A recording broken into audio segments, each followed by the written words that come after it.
Welcome to the HCI family of podcasts. We're your source for personal, professional, and organizational growth and development. We share our own original research, explore industry trends, and interview executives and thought leaders from across the globe. Join us for practitioner-oriented content around all things leadership, HR, talent management, organizational development, and change management. Maximize your personal and organizational potential with the HCI family of podcasts.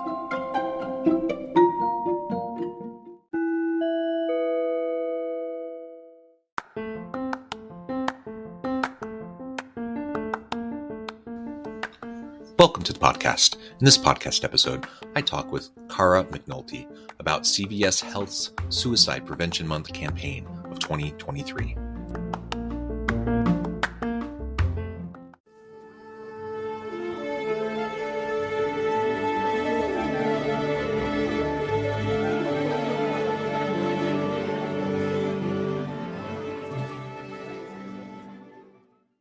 Cara McNulty, welcome to the conversation today. Thanks, John. It's great to be here. It is a pleasure to be with you. Where are you joining us from? I live in Minneapolis, Minnesota, where the weather is absolutely spectacular right now. Wonderful. And I hope it stays that way. Hopefully you're really enjoying the fall weather and that you don't get winter coming in too soon. Especially after last winter. I'm south of Salt Lake City in Utah. My goodness, did we have a long winter. And so I'm really looking forward to fall this year. Hopefully we get that. I hope the same. Minneapolis is a beautiful place. Thank you again for joining me. Today, we're going to be talking about CVS Health's Suicide Prevention Month campaign of 2023. I'm really excited to pick your brain about that. Of course, it's such an important topic, an important issue, and something that every organization, every leader can play a role in as we try to tackle this issue. As we get started, I wanted to share Cara's bio with everybody. Cara McNulty is president of behavioral health and mental well-being at CVS Health, a leading provider of mental health and employee assistance program solutions to members and communities around the globe. She oversees a national team that shepherds the development of CVS Health and Aetna's programs, products, and capabilities designed to offer individuals easy access to quality, innovative treatments, and meet people wherever they are along the continuum of mental well-being. Now, Cara, I wanted to pause there. Anything you would like to highlight about your own personal background, professional context, or CVS Health generally before we dive on into the conversation around this suicide prevention promotion campaign? Sure. The only thing I would add, John, is I'm a population health scientist. And so what that means is I look at populations and look at what's getting in the way of people being their best. So it's a means of reducing disparity. And there isn't one single health issue, concern, wonderful, happy event that isn't impacted by your mental health. Yet we often treat our mental health separate from our physical health. So as we have this conversation, one of the things that we at CVS are really working to do is treat people holistically, not separate their head and their heart, but look at them as a whole human in their own ecosystem. Yeah, absolutely. It feeds into everything, right? And of course, we talk about preventative health. Like I go see my doctor, the family practitioner doctor, and get my physical checkup and all these sorts of things, right? We talk about that. Now, I will also say we probably don't do enough in terms of preventative health generally, right? But when it comes to mental health, that's something, while the narrative and societal norms around mental health have shifted over the last couple of decades, we're still not there yet, right? We're still not to the point where people are thinking about it in the same way as you think, oh, I need to go in for my yearly checkup to meet with my doctor. I need to make sure that I'm doing these things to make sure that I'm just keeping myself physically healthy. The same thing applies to our mental health. And as we apply this for a moment into the workplace, certainly all of this applies to us individually, in our homes, in our communities. In the workplace, though, if I'm leading a team of people, I want them to be able to be healthy and productive. I want them to be able to show up. I want them to be able to contribute. I want them to be creative and innovative. And that only happens as people can bring their whole best self to work. And that means mental health. That means we have to be aware of these issues and we have to foster a healthy environment and we have to provide the supports necessary so that when people need support, they can get it so that they can be their best self at work. It's so spot on. I mean, we want people to bring their full being to work. And, when you introduced me, one of the things that you might recall is we say behavioral health and mental well-being. Yeah. And mental well-being is that broad category of focusing on prevention and intervention.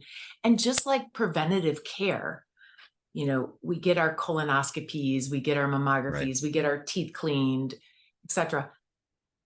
Preventive, when it comes to mental well-being, is a daily practice of nurturing our mental health, using skills and tools to advance and give our brains and our emotions and our mental well-being a rest or a jolt of energy. It's not even enough to have a once a year checkup, but Right. we, again, don't, as a society, we often don't talk about that. And in fact, when you hear people use often the term behavioral health, people don't like, because it makes it sound like, oh, if I just changed my behavior, then it would all be better. Well, as a woman who has experienced postpartum anxiety, I didn't have a shot. I didn't have the skills and tools at the time to change said behavior in order to get to a better place. So we even use different language to make it more inclusive and inviting. Because if we want people to show up to work and be their best, or be their best in community, we have to make it okay for them to talk about their mental health, talk about maybe serious mental health issues, and talk about what they're doing or what we can help them with to make sure they're getting the support and care they need. Yeah. And thank you for that addition. I referenced the annual checkup, right? Well, that's good. Like, we need to do the annual checkups. I'm getting to the age where I'm going to have to start doing more of these types of things, which I'm not super looking forward to. But it's also a fact that if I'm talking about my physical health, that there are all sorts of things I should be paying attention to every single day. So you talked about going to see the dentist. You're doing your checkup. Well, hopefully I'm brushing and flossing and using mouthwash daily, right? Hopefully that's Right. a habit. That's a pattern. Hopefully I have good sleep habits. Hopefully I have good eating habits. Hopefully I have good exercise habits. Like, all of these things are going to be really important to my physical well-being. And the same thing applies to mental health and mental well-being. And frankly, sleep and diet and Right. exercise is going to be an important part of that as well. Right. But if we're getting into these habits and doing these things that are going to help with our mental well-being, generally speaking, on a regular basis, and we're mindful of this, it's going to make all the difference in the world. And I was chuckling as you were referring to, you can't just go do like a annual mental health check-in, like I'm going to go meet with a counselor once every year, or every so often. That's silly on its face, and everyone, I think, would recognize how silly that is. But if that is silly, then what? Like, what are we going to do to make sure that we are doing the things necessary to stay on top of it? And that's where it comes into all of these daily habits, these patterns, and the mental tools, the frameworks and the different mindsets that are going to help us to deal with the natural, the stresses, anxieties, the things that are going to happen to us each and every day, because the world is a messy, complex place, and adulting is not always easy. In fact, it's almost never easy, and you just have a lot to deal with all the time. Right. Adulting isn't easy. Adolescenting isn't easy. And yet, when we don't talk about our mental well-being and our mental health, what we do is we create even more myth and secrecy and a veil, instead of showing the normalcy of what it's like to nurture your mental well-being, what it's like to have a disruption, because all of us experience some type of mental health disruption.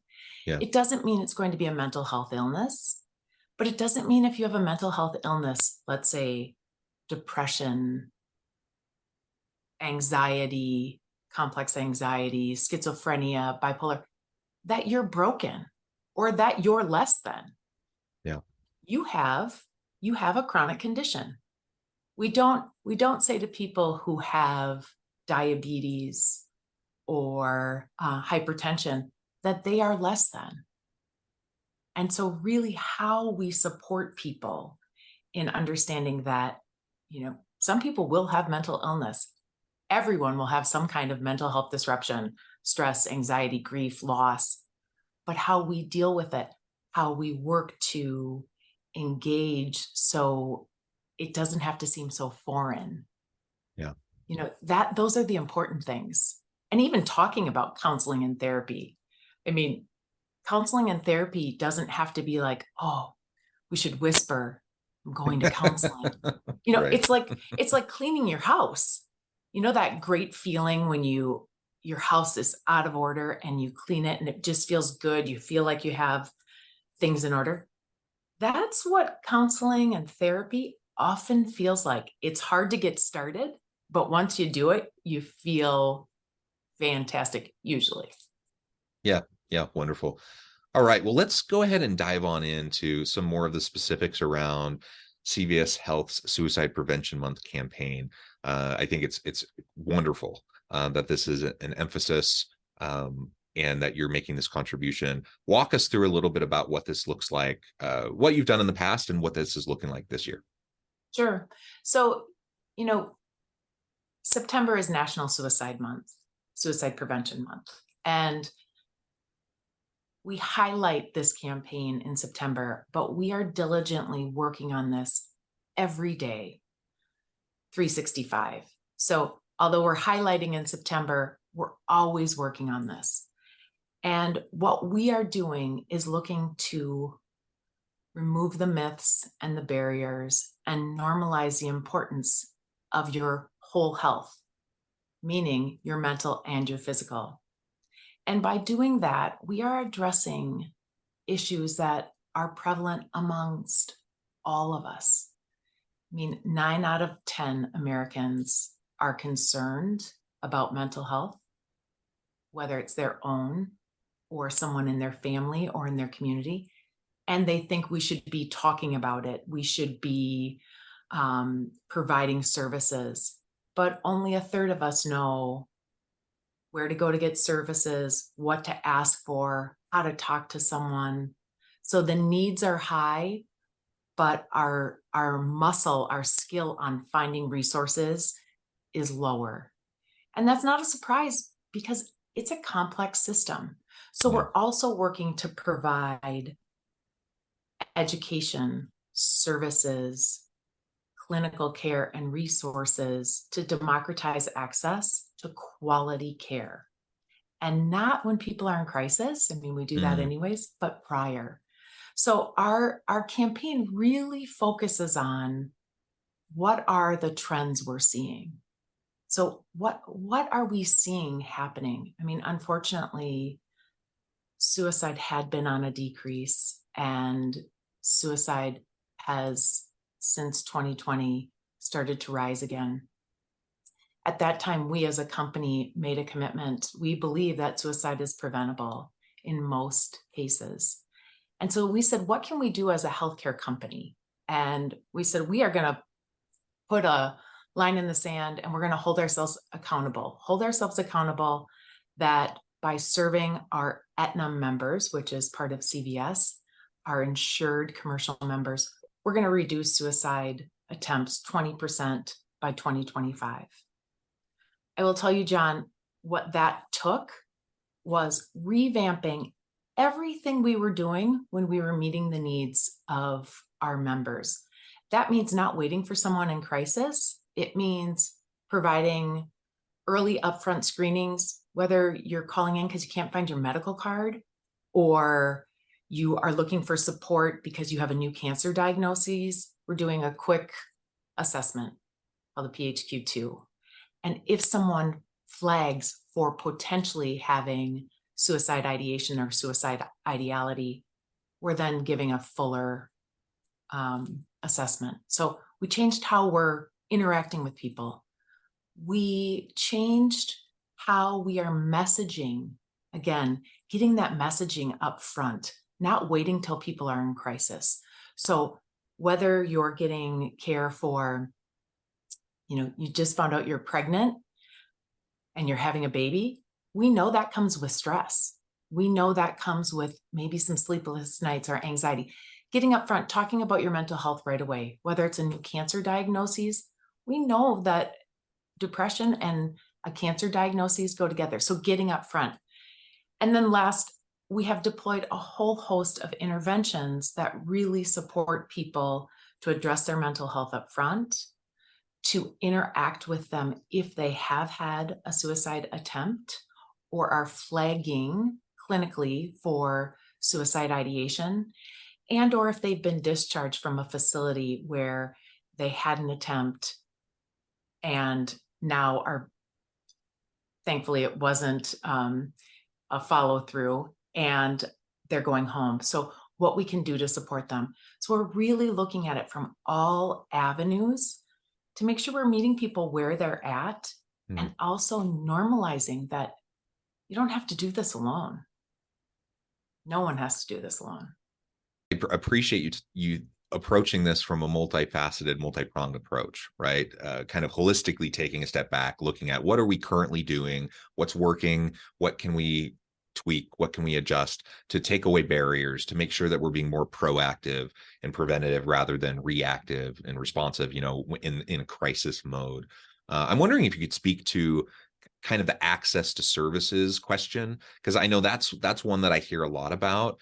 If someone is trying to get in to see a therapist, how it can be really hard, long wait lists. It takes a while to get into a regular schedule. And I know there are clinics, there are places where you can have kind of those emergency types of situations.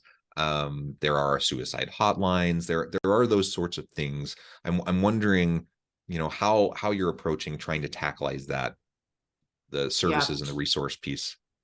It's a great question, because we do know that there are access issues, and the access issues sometimes are for specific types of providers, adolescent psychiatry, adult psychiatry.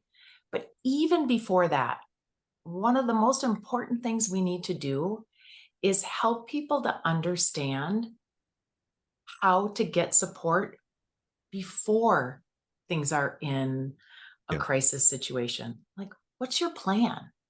And one of the things that we have worked really hard to do is to provide any primary care provider that we work with and contract with support for assessing for depression, anxiety, suicide ideality. So helping those primary care providers know the latest tools and assessments, and even for those that are interested, providing them opportunities to get additional training in suicide and suicide ideation.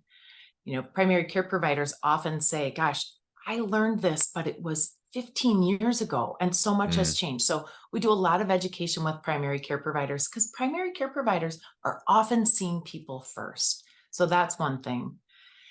The other thing is, so know that you can go to your primary care provider, but we can't expect people to know what they don't know. So sometimes, for example, when I was experiencing this really bad bout of postpartum anxiety, I thought I was having a heart attack. I mean, my heart was racing. I was sweating. I couldn't sleep. I couldn't eat. I'm like, I think I'm having a heart attack. Well, I was having a panic attack. And, but I didn't know. And, I'm in healthcare. So helping people understand that they don't have to know all the details, but they do have to know, okay, something's not right. I'm going to reach out for help. And that help could be my primary care provider. It could be going to a CVS Minute Clinic. So at our CVS Minute Clinics, we offer easy assessments for anxiety, depression, looking at, are you flagging for additional self-harm, maybe self-harm issues or situations that are causing you additional distress. So any CVS Minute Clinic, we provide that care. You might be going into a CVS Minute Clinic because you have an ear infection. We're going to screen you and say, how are you doing? We're going to help you. So we make that really easy for people to have the conversation. And remember, when you're in a CVS Minute Clinic, people don't know why you're there. They think you might be there for your flu shot or for an exam. The other thing we've done is within 14 different states in our CVS Minute Clinic footprint, we have put licensed clinical social workers in those locations and in those states. And what we do is we are providing assessments. So let's say, like me, feeling like I'm having a heart attack or knowing something isn't right, I can go in, have an assessment with a licensed clinical social worker, talk through what I'm experiencing. They help me put together an action plan. Maybe that action plan is I need to see a psychiatrist. That licensed clinical social worker is going to help get you to that psychiatrist by creative relationships we have built around our CVS Minute Clinic ecosystem. Or maybe you need to see that provider and you set up, 3 sessions or you set up 2 sessions. The other thing our CVS licensed clinical social workers are doing is they're helping to navigate people's benefits. Most of us don't know, let alone do I see a psychiatrist, a psychologist, a social worker, but what's covered? And is this going to be out of network? And so we are payer agnostic at CVS, so we can help you look at your benefits. We can also help for people who don't have healthcare coverage and ensuring that they get the care and support. So think of in these states of us as a mental health navigator. So we're working with those primary care providers to ensure that anyone can get the care and support they need via their primary care provider.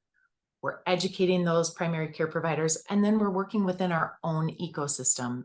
So we're in 14 states, but soon to be virtual in all states. So it's really a nice way to not have to know what you don't know.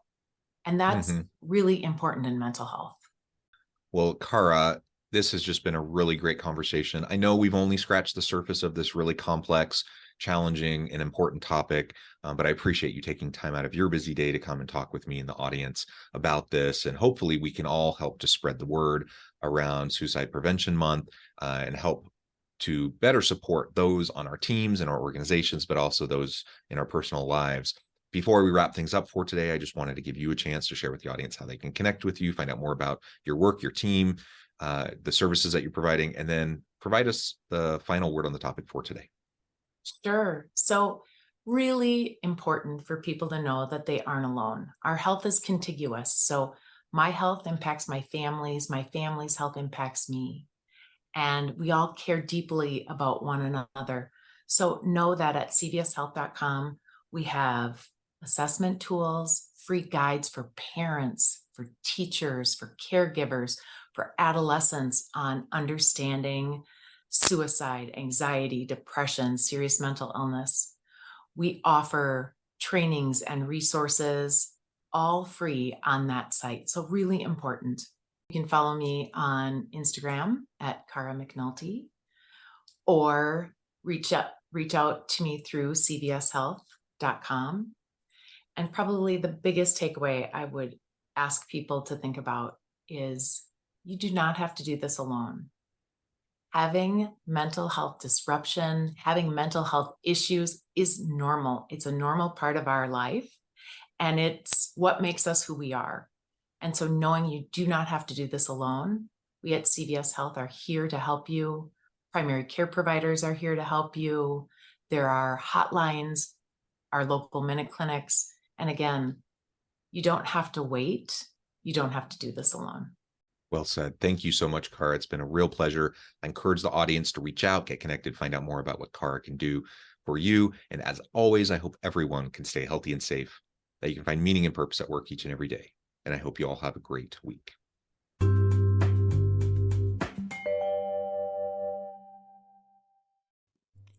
Thanks again for joining us for this episode of the Human Capital Innovations Podcast. I hope you stay healthy and safe and that you have a great week.